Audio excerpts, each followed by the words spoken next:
Hi mga person! So for today's video, magwa-walkies kami sa labas kasama yung mga Pangosaurus. And first time namin na paglalakarin sila dito sa labas ng street namin dahil nga kaka-update lang din naman ng kanilang vaccine kaya medyo kampante ako. At para sure din, sinuotan din namin sila ng shoes nila. OA na kung OA pero gusto ko lang na ma-make sure na safe sila and for protection na din sa paws nila against heat ng kalsada. So ayun na nga, share ko lang sa inyo itong 2-in-1 dish nila from Pets Up.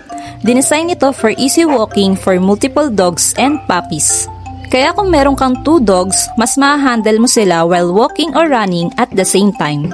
Mas mapapadali yung dog walking routine nyo dahil 360-degree dual dish ito. Hindi siya nagbubuhol and nakokontrol mo yung galaw nila at the same time kaya hassle-free and enjoyable yung walkies nyo. Meron din itong soft yet durable material para comfortable yung pagkakahawak mo and ma-prevent yung hand fatigue even during long walk.